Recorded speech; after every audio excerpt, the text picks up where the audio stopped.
Olá, muito bem-vindo a mais um estudo bíblico e hoje nós vamos falar sobre a Trindade Divina. E isto é a doutrina que fala de Deus. Deus manifesta-se em três pessoas: o Pai, o Filho e o Espírito Santo. Espírito Santo, que é esta pessoa maravilhosa que veio para ser o outro Consolador, e é Ele que dirige as nossas vidas como igreja, como filhas e filhos de Deus. Nada mais seria recomendável neste momento do que submetermos-nos à sua orientação, pedindo a Deus que o seu Espírito guie e dirija os nossos pensamentos. Por isso, convido-lhe a orar comigo. Amado Deus, nós temos consciência de que ninguém pode entender as coisas relacionadas contigo senão que o teu Espírito possa orientar e dirigir e iluminar os nossos pensamentos. Por isso, eis-nos aqui, submetendo-nos a Ti para que nos reveles algo mais sobre Ti. Nós te agradecemos no nome do Senhor Jesus. Amém. A Trindade é uma das doutrinas fundamentais que a Igreja Cristã tem. E ao falarmos do Pai, do Filho e do Espírito Santo, nós temos dito que Deus existe nestas três pessoas, mas que as três formam a mesma essência que chamamos de Deus, ou a mesma família que é Deus. Não temos dúvida de que o Pai é Deus. Apesar de alguns não aceitarem ou não admitirem que Deus seja Pai, mas a maioria acredita que sim. Ora, se Deus está na pessoa do Pai, ou o Pai é Deus, também o Filho o é. E nós vamos falar um pouquinho só a respeito do Filho, e se tiver acompanhado um outro culto, outro estudo bíblico, nós falamos um pouco mais a fundo sobre Jesus Cristo como Deus, como a segunda pessoa da Santíssima Trindade. Então falaremos um pouco de Cristo e depois vamos nos detalhar sobre o Espírito Santo. Eu gostava de ler a palavra de Deus na primeira carta do apóstolo João, que é 1 João 5, versículo 7. 1 João, capítulo 5, o último capítulo desta epístola. João diz assim no versículo 7: porque três são os que testificam no céu: o Pai, a Palavra e o Espírito Santo. E estes três são um. Três são os que testificam no céu: o Pai, a Palavra e o Espírito Santo. A palavra, todos nós sabemos que é uma pessoa, e é a pessoa de Jesus. A Bíblia diz no Evangelho do mesmo apóstolo, Evangelho de João, capítulo 1, que no princípio era o Verbo, ou seja, a palavra. E o Verbo estava com Deus, e o Verbo era Deus. Todas as coisas foram feitas por Ele. Ele quem? Pelo Verbo, pela palavra. Em Hebreus, o escritor diz que nós sabemos que os mundos, pela palavra de Deus, vieram à existência. Na verdade, não é só o Novo Testamento e o Antigo Testamento que o dizem. Até mesmo o Alcorão diz que foi pela palavra que o mundo foi criado. E este verbo é Jesus Cristo, é o que nós cremos, é o que nós dizemos. Então, 3 são os que testificam no céu: o Pai, a Palavra, ou o Senhor Jesus, e o Espírito Santo.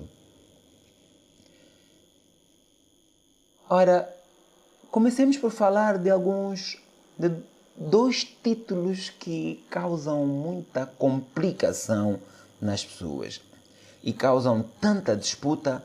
Um deles é primogênito. Primogênito.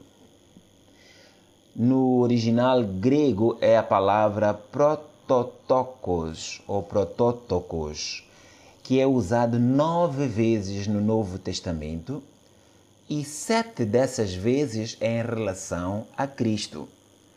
E pode significar o primeiro numa família, isto é, o mais velho. Eu, por exemplo, sou o mais velho dos meus irmãos. Sou o primogênito. Então, um dos nomes, uma das palavras que se refere a Jesus é primogênito, no sentido de o primeiro numa família, o mais velho. Nós encontramos isso em Lucas capítulo 2, versículo 7, em que Maria teve o seu primogênito. A propósito, quando diz teve o seu primogênito, significa que Maria teve outros filhos depois de Jesus.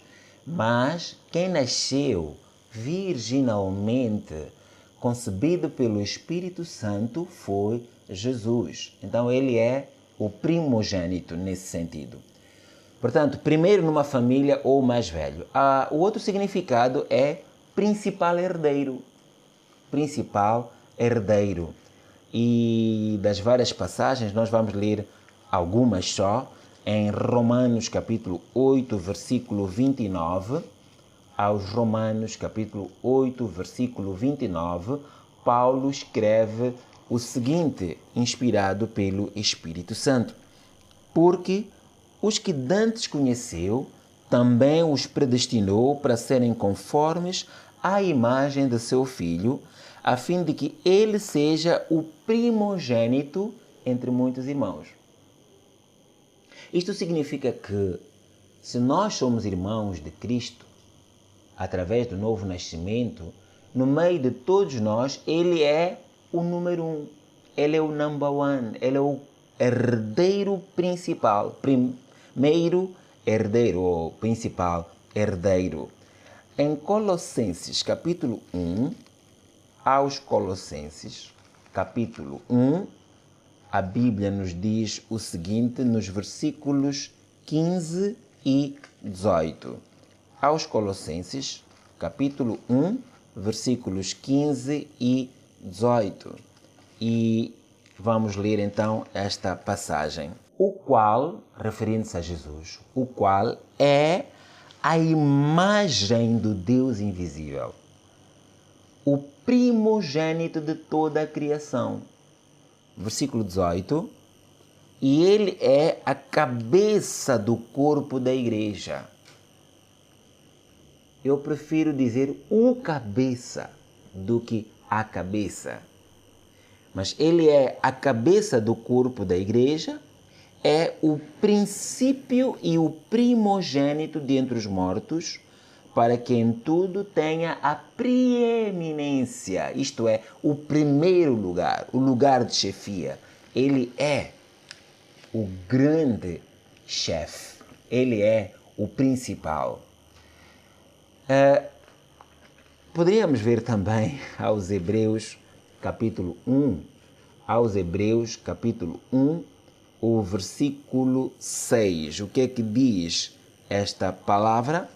Aos Hebreus capítulo 1, versículo 6.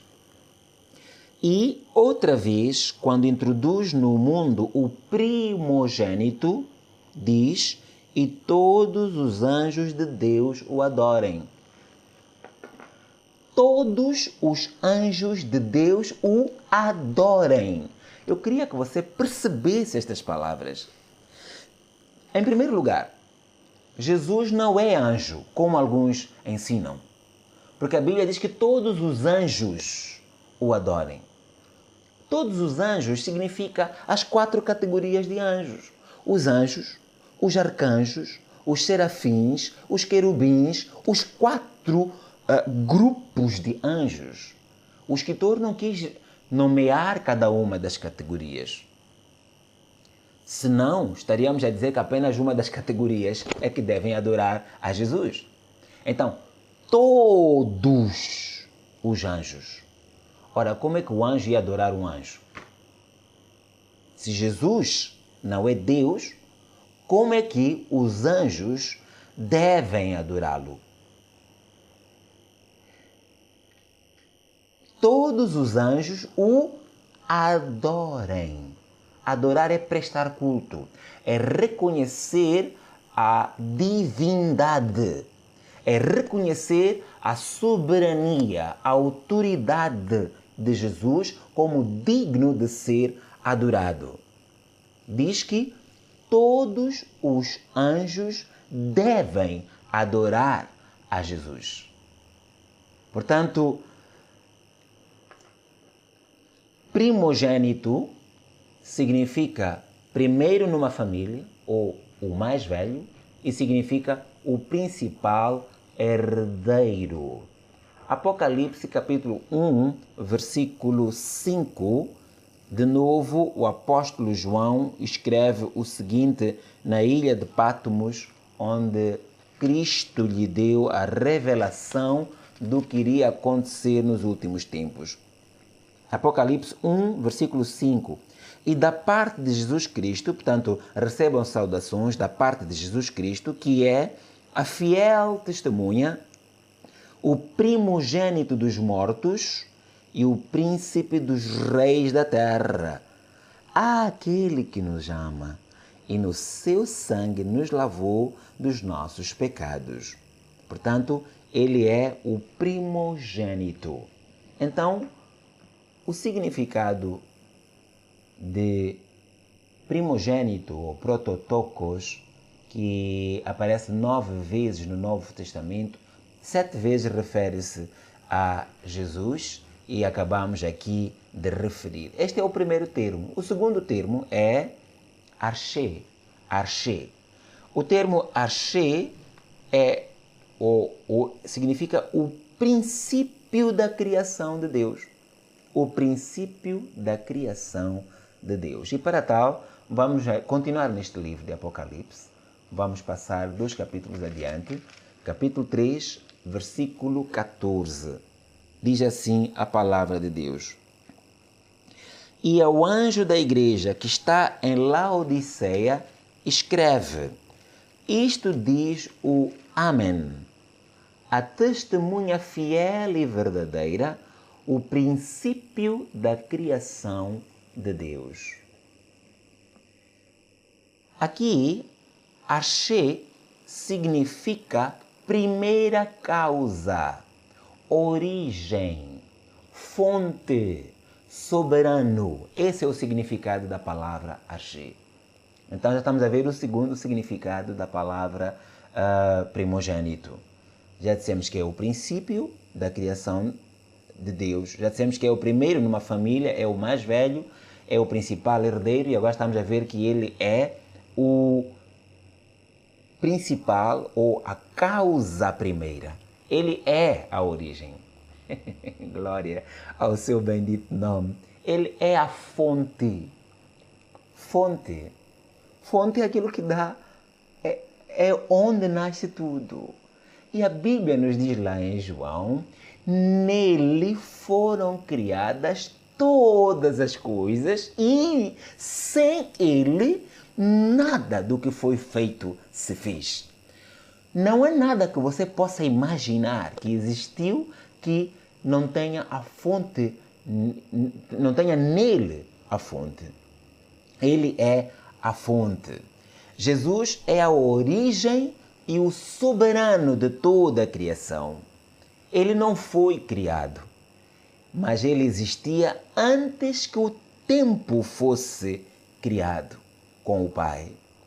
Isto significa, meu amado irmão, meu amigo, que não houve um único tempo onde o Pai não era o Pai e o Filho não existia. Jesus é coexistente com o Pai. Por isso ele disse, eu e o Pai somos um. Aleluia! Eu e o Pai somos um. É o que nos ensina a palavra de Deus, é aquilo em que nós acreditamos.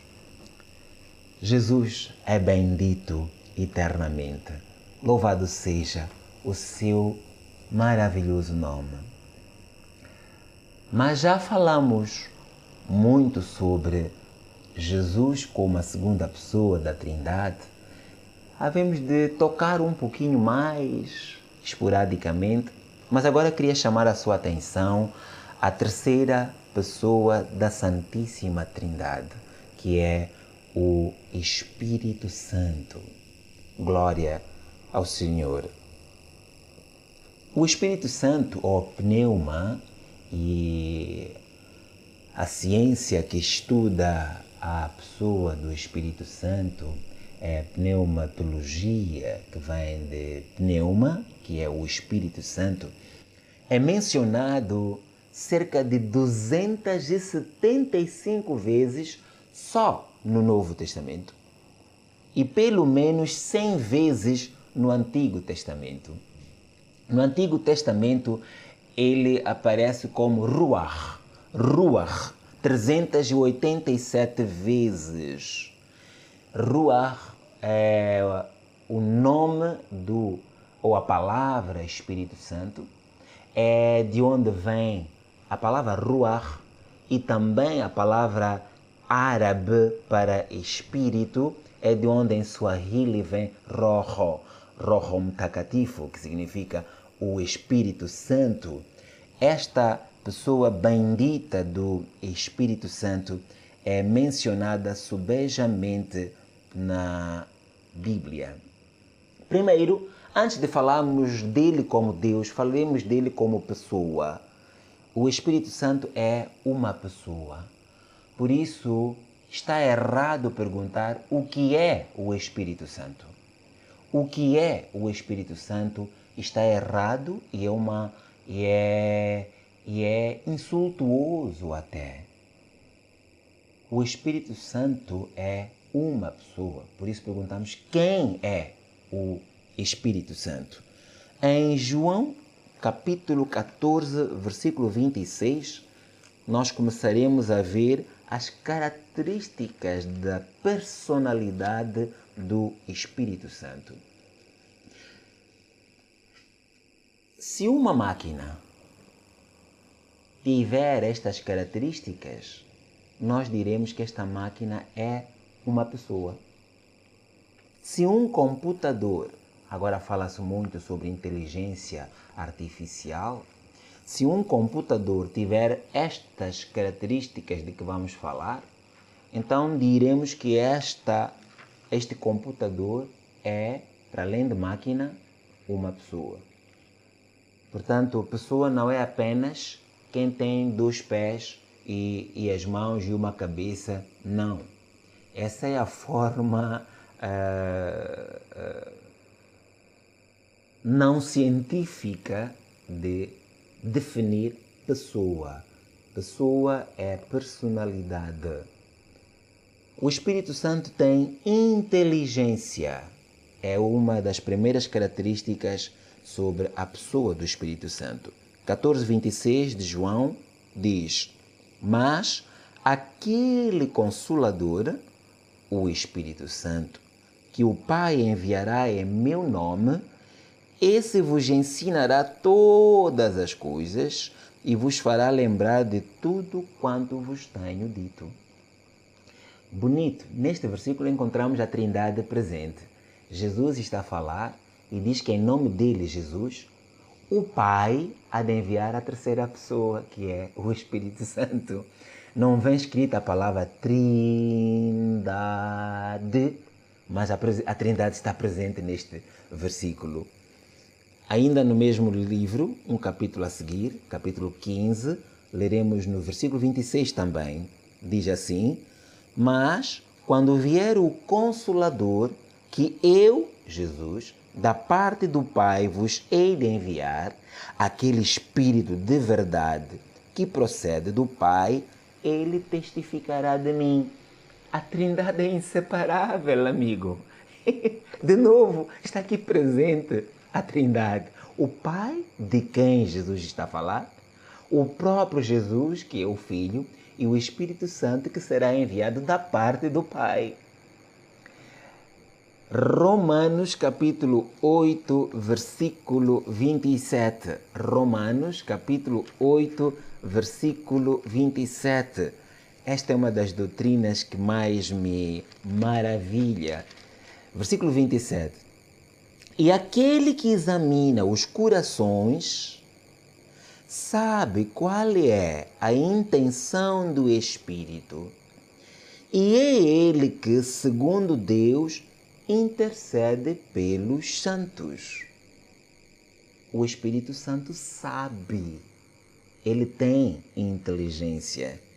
1 aos Coríntios, capítulo 2, é no livro logo a seguir. 1 aos Coríntios, capítulo 2, leremos versículos 10 a 13. O que é que diz a palavra de Deus? 1 aos Coríntios 10, 13, ou melhor, 10 a 17. 10 a 13. Diz assim a palavra do Senhor: mas Deus nos las revelou pelo seu Espírito, porque o Espírito penetra todas as coisas, ainda as profundezas de Deus. Você conhece o fundo de Deus? O fundo da inteligência de Deus? O âmago. Entender, conhecer, incubar, compreender Deus? O Espírito Santo conhece lá o âmago de Deus. Portanto, ele tem uma inteligência sem limites. Continuando.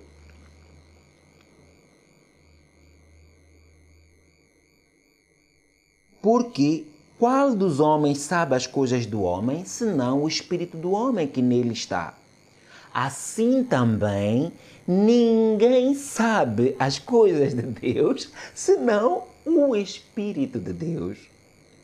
Mas nós não recebemos o Espírito do mundo, mas o Espírito que provém de Deus, para que pudéssemos conhecer o que nos é dado gratuitamente por Deus, as quais também falamos, não com palavras de sabedoria humana, mas com as que o Espírito Santo ensina, comparando as coisas espirituais com as espirituais. Portanto, a primeira característica é que ele tem inteligência. 2. Ele tem vontade própria. Pessoa ou personalidade define-se por possuir estas características: pensamento ou inteligência, vontade própria, que é a capacidade evolutiva da pessoa, não apenas do homem, mas da pessoa, emoções ou sentimentos e outras mais. Já vimos a inteligência do Espírito Santo, agora vamos ver vontade própria. Vontade própria. Atos capítulo 8, versículo 29. Atos, livro que narra o início, a origem, a história da igreja cristã. Atos 8, versículo 29. E disse o Espírito a Filipe: chega-te e ajunta-te a esse carro. Alguns dizem que o Espírito Santo tem uma força. Uma força fala, o vento fala. O Espírito Santo disse e ordenou ao Espírito Santo: chega-te e ajunta-te a esse carro. No mesmo livro, capítulo 13, veremos o que diz o versículo 2. Atos dos Apóstolos 13, 2. E servindo eles ao Senhor e jejuando, disse o Espírito Santo: apartai-me a Barnabé e Saulo para a obra a que os tenho chamado. Em português, nós não precisamos colocar aqui eu, mas está subentendido. Ele está a dizer: apartai-me a Paulo e Barnabé, a Saulo e Barnabé para a obra a que eu os tenho mandado. Não vem eu porque não é necessário em português. Mas é assim, o Espírito Santo tinha uma obra para Barnabé e Saulo. Eu disse Saulo e Barnabé, aqui está Barnabé e Saulo, porque aqui quem tinha maior influência ainda era Saulo, e ainda era Barnabé e não Saulo. Então, o Espírito Santo disse: eu tenho uma obra que quero que eles, os dois, façam. Então separem-me a estes dois para a obra que eu tenho para eles. No mesmo livro, capítulo 16, versículo 6. Bem, nós encontraríamos tantas passagens sobre o Espírito Santo. Não é por acaso que alguém disse, e muitos também, que este livro recebeu o nome de Atos dos Apóstolos, e o nome correto não devia ser Atos dos Apóstolos, e sim os Atos do Espírito Santo através dos apóstolos. Mas ok, capítulo 16, versículo 6 diz o seguinte: e passando pela Frígia e pela província da Galácia, foram impedidos pelo Espírito Santo de anunciar a palavra na Ásia. Ora, o Espírito Santo diz: olha, venham e preguem aqui. Ora diz: olha, vai e prega para aquele homem. Ora ele diz: não, não vais pregar ali. É o Espírito Santo, porque ele tem vontade própria.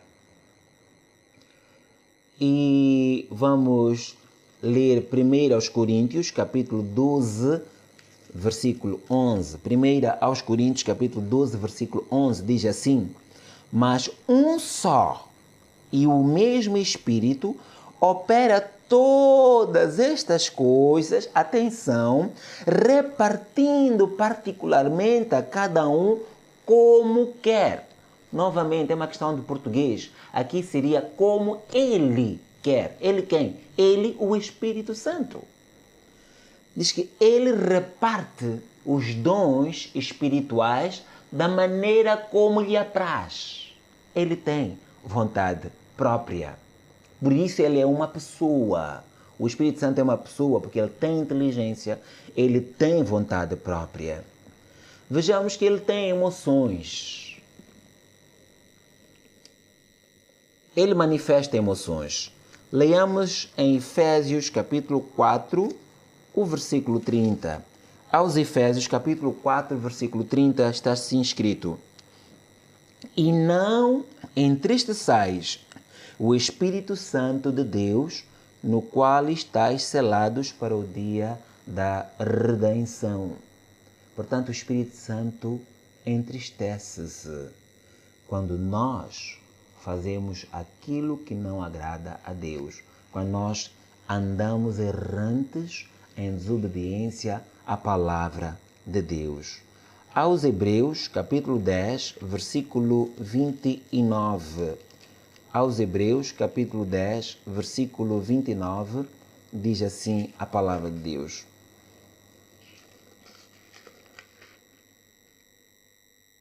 de quanto maior castigo cuidais vós, será julgado merecedor aquele que pisar o Filho de Deus e tiver por profano o sangue do testamento com que foi santificado e fizer agravo ao Espírito da graça. Nós podemos insultar ao Espírito Santo, entretanto, jamais devíamos fazê-lo, que é um pecado sem perdão. Também ele fica paralelo ao Filho como o outro ajudador. E já vimos isso em João 14, 26 e Romanos 8, 26. A blasfêmia contra o Espírito não é perdoada. Está escrito em Mateus capítulo 12, versículo 31. A blasfêmia contra o Espírito Santo não é perdoada. tenhamos muita atenção com aquilo que nós costumamos falar sobre algumas manifestações do Espírito Santo. Mateus 12 diz assim o versículo 31. Portanto, eu vos digo, todo pecado e blasfêmia se perdoará aos homens. Atenção, todo pecado e blasfêmia se perdoará aos homens. Quantos de nós não temos blasfemado contra Deus? Ou Deus o Pai? Ou Deus Jesus Cristo, o Filho? Jesus está a dizer que esse pecado pode ser perdoado. Todo o pecado e blasfêmia se perdoará aos homens. Há um só pecado, que diz aqui, que não terá perdão. Diz que, mas a blasfêmia contra o Espírito Santo não será perdoada aos homens. Isto é muito sério e nós temos que ter o máximo de reverência à pessoa do Espírito Santo. Vamos ver mais algumas características quanto a esta parte das emoções do Espírito Santo. Ele conforta. O Espírito Santo conforta. Vemos isso em Atos capítulo 9, versículo 31. Atos 9, 31. Assim, pois, as igrejas em toda a Judeia e Galileia e Samaria tinham paz e eram edificadas e se multiplicavam, andando no temor do Senhor e na consolação do Espírito Santo. Ele também ajuda. Em Romanos 8, 26, a Bíblia diz que o Espírito Santo ajuda-nos nas nossas fraquezas, porque não sabemos como orar, e é Ele que intercede por nós com gemidos inexprimíveis. Ele também guia e glorifica. João capítulo 16, versículos 13 e 14. O Espírito Santo guia e glorifica. Então, vamos ler João capítulo 16, versículos 13 a 14. Diz assim: Mas, quando vier aquele Espírito de verdade, ele vos guiará em toda a verdade, porque não falará de si mesmo, mas dirá o que tiver ouvido e vos anunciará o que há de vir. 14. Ele me glorificará, porque há de receber do que é meu e vos há de anunciar. Então, como nós já vimos, o Espírito Santo é uma pessoa. Mas ele não apenas é uma pessoa, ele é uma pessoa da Trindade Divina. Ele é Deus. Ele está presente na fórmula batismal. Em Mateus capítulo 28, versículo 19, Jesus disse: Ide por todas as nações, ensinando-as, fazendo discípulos e ensinando-as, e diz que batizando-as em nome do Pai e do Filho e do Espírito Santo. Em nome do Pai e do Filho e do Espírito Santo. Ele está presente na fórmula batismal. Em Atos capítulo 5, versículos 3 a 4 e 9, está escrito o seguinte sobre aquele casal que resolveu enganar os discípulos lá na igreja. Iam ter um culto de batafula, de tafula, é tafula que se diz. Iam ter tafula, uma oferta especial, e cada um ia oferecer aquilo que estava no seu coração. Este casal sentou e fez um plano de burla e disse para a igreja que eles iam dar um X, enquanto eles não iam fazer isso. E o que aconteceu com eles? Chegaram lá, enganaram a igreja. Veja o resultado funesto que aconteceu. Em Atos 5, versículos 3 a 4 e 9, diz assim: Disse então Pedro: Ananias, por que encheu Satanás o teu coração para que mentisses ao Espírito Santo e retivesses parte do preço da herdade? Okay? Eles venderam aquela casa, a Bíblia não diz que era casa, diz que era herdade, mas se venderam a casa, disseram que, olha, isto custou 10 milhões, enquanto de verdade custou 18 milhões, ganharam 18 milhões.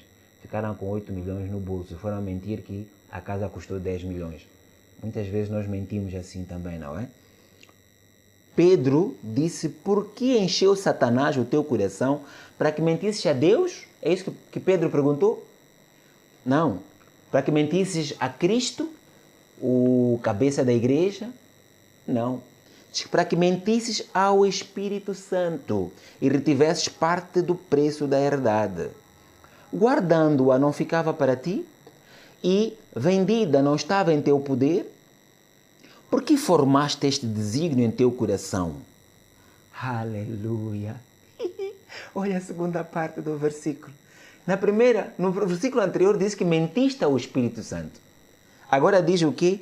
Não mentiste aos homens, mas a Deus. E Ananias, ouvindo estas palavras, caiu e expirou, e um grande temor veio sobre todos os que ouviram. Agora, versículo 9. Então Pedro lhe disse: por que é que entre vós... Deixa eu primeiro explicar. Primeiro apareceu Mulumuzano, o chefe de família. Chegou e disse: olha, apóstolo Pedro e irmãos aqui na igreja, eu estou muito feliz porque Deus nos deu uma grande oportunidade. Vendemos ali aquela herdade e ganhamos 10 milhões. Aleluia! Nós louvamos a Deus por este negócio que Deus abençoou. E foi quando Pedro lhe, revelado pelo Espírito Santo, o repreendeu e ele caiu morto ali. Só que a querida irmã Safira, a esposa de Ananias, nesse dia teve algum problema de engarrafamento e o carro dela teve um pouco de dificuldade a pegar, mas lá veio ela, toda pintada, toda bem tunada, e chegou atrasadinha e tal. Também tinha que mostrar o vestido que acabava de comprar, e chegou lá e veio dizer a mesma coisa, concordando com a mentira do marido. E nem sabia que o marido já tinha sido levado para o Lhanguene. Veja o que aconteceu. Pedro disse para ela: por que é que entre vós vos concertastes para tentar o Espírito do Senhor? Eis aí a porta, os pés dos que sepultaram teu marido, e também te levarão a ti. Então, segundo aos Coríntios capítulo 3, versículos 17 e 18, eu vou ter que fechar, porque parece que não vamos... É impossível, claro, falar tudo sobre o Espírito Santo. Mas o que é que diz em 2 aos Coríntios, capítulo 3? Diz assim, versículos 17 e 18. Ora, o Senhor é Espírito. O Senhor é Espírito. E onde está o Espírito do Senhor, aí há liberdade. Mas todos nós, com cara descoberta, refletindo como um espelho a glória do Senhor, somos transformados de glória em glória na mesma imagem como pelo Espírito do Senhor. Aleluia! Senhor é o Espírito, e onde está o Espírito do Senhor, aí há liberdade. Glória a Deus! Estamos a falar sobre a Trindade. Deus é uma família. É o Pai, o Filho e o Espírito Santo. Estas três pessoas são uma família a que chamamos Deus. Vejamos os atributos específicos de Deus que são atribuídos ao Espírito e ao Filho. Eu não vou ler as passagens. Omnisciência, isto é, o Espírito sabe todas as coisas. Jesus também sabe todas as coisas. Isso está em 1 Coríntios capítulo 2, versículo 10. E a seguir eu vou trazer alguns dos versículos, não vou ler, havemos de apresentar os versículos lá no fim. Omnisciência, o Espírito Santo sabe todas as coisas. Omnipotência, ele tem todo o poder. Está escrito também na palavra de Deus. Omnipresença, o Espírito do Senhor está em todo lugar, como diz no Salmo 139. Para onde me irei do teu Espírito? Não há como eu fugir do teu Espírito, porque em todo lugar aonde eu queira ir, ele está lá. O Espírito Santo é omnipresente. Os anjos não são omnipresentes. O anjo só pode estar num lugar de cada vez, mas o Espírito Santo está em todo lugar ao mesmo tempo. Santidade, o nome dele já diz, não é? Espírito Santo. Verdade, ele é chamado o Espírito da Verdade. Ele é a verdade. Vida, a Bíblia diz que o Espírito de vida me libertou da morte. É o que Paulo diz. Ele é chamado o Espírito da Graça. Nós devemos ter cuidado para não contender, nem blasfemar ou injuriar o Espírito da Graça, onde estamos selados para a vida eterna. Ele é o Espírito da Glória. Ele pode ser resistido. A Bíblia diz para não extinguir o Espírito Santo. A Bíblia diz para nós não entristecermos o Espírito. O Espírito de Deus. Vejamos agora as suas obras como obras divinas. As obras divinas, que são a criação do mundo. Eu vou ler agora este versículo. Isaías capítulo 40, versículo 12. O que diz? Em Isaías, o capítulo 40, que fala de Deus que está sentado em cima do globo e os moradores são como que gafanhotos diante dele. O versículo 12 diz assim: quem mediu com o seu punho as águas e tomou a medida dos céus aos palmos, e recolheu numa medida o pó da terra, e pesou os montes e os outeiros em balanças? Quem guiou o Espírito do Senhor? E que conselheiro o ensinou? Inspiração das Escrituras. A Bíblia diz lá em 1 Timóteo capítulo 3, versículo 16, que toda a Escritura é inspirada por Deus, mas é o Espírito Santo quem inspirou. Geração de Jesus. A Bíblia diz que o que estava no ventre de Maria foi gerado pelo Espírito Santo. Este milagre indescritível que ninguém pode compreender foi o Espírito Santo quem realizou. O Espírito Santo regenera o cristão. O Espírito regenera o cristão. Quando nós nascemos de novo, para já o nascer de novo já é uma obra em que o Espírito Santo está presente também, e depois ele começa a santificar-nos, a regenerar-nos. O Espírito Santo batiza também. A Bíblia diz que um só batismo, a falar do batismo do Espírito Santo. E ele habita também em nós. E ele nos torna filhos. Está escrito em 1 João, versículos 3 a 9. E torna-nos também templo de Deus. Maravilhoso é o Senhor.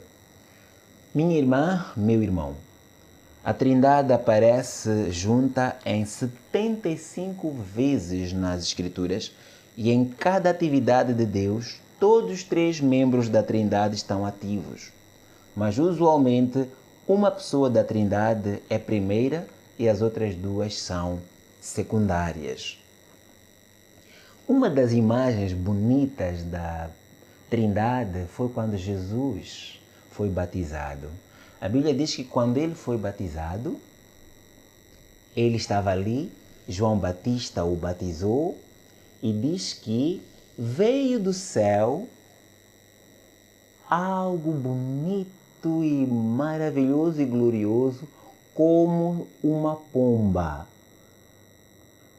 Como uma pomba, e veio sobre Jesus, e uma voz do céu dizia: Este é o meu filho amado, em quem tenho prazer.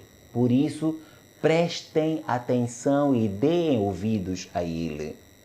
Nós vemos ali uma figura, um quadro belo da Trindade. O Pai falando, o Espírito Santo pousando sobre o Filho sendo batizado. Enquanto o Ocidente buscou entender a Trindade como uma substância, no Oriente o foco foi no seu relacionamento. O Pai ama o Filho, 22 vezes está na Bíblia, e dá ao Filho um nome, vida em si mesmo, palavras e obras de Jesus, o governo, o reino messiânico, toda a autoridade. Ele disse: toda a autoridade me foi concedida nos céus e na terra. O Pai a ninguém julga, mas deu ao Filho todo o julgamento. Está escrito em João 5, 22 e 27. Honra e glória, todas as coisas lhe foram dadas pelo Pai. Os discípulos, Jesus disse: o Pai é que me deu. Disse que ninguém pode chegar a mim se o Pai o não der a mim. Todos os crentes pertencem a Ele. A revelação que está em Apocalipse, o Filho ama o Pai, tem prazer no Pai, revela o Pai, Ele nos redime e reconcilia com Ele. Aleluia! Ele faz tudo o que o Pai diz e mostra. Ele glorifica o Pai, Jesus, entrega todas as coisas para o Pai. Do mesmo modo, o Espírito Santo, ao invés de glorificar a si mesmo, tem prazer em glorificar o Filho e o Pai. O Espírito Santo revela o Filho e o Pai para a humanidade. O Espírito Santo habita em nós como Deus em nós, nos conduzindo à presença do Filho e do Pai. Nós cremos nesta bendita pessoa do Espírito Santo. A concluir, o Pai, o Filho e o Espírito Santo são uma só família. A palavra Trindade como tal não está escrita de Gênesis 1 a Apocalipse 22, mas está presente lá estas três pessoas. E nós devemos amar a Deus e conhecê-lo, porque Deus deseja revelar-se e ser conhecido. Vamos orar. Amado Deus, nós te agradecemos pela oportunidade que nos deste de meditar na tua palavra. Nós te agradecemos pelo privilégio que nos concedeste de estudar um pouco mais sobre a Trindade. Nós cremos no Pai, nós cremos no Filho, nós cremos no Espírito Santo. Tu és o Deus eterno, glorioso, que sempre existiu, de eternidade a eternidade. Ajuda-nos a buscarmos-te, a amarmos-te, a servirmos-te e a fazer a tua vontade em todos os dias das nossas vidas.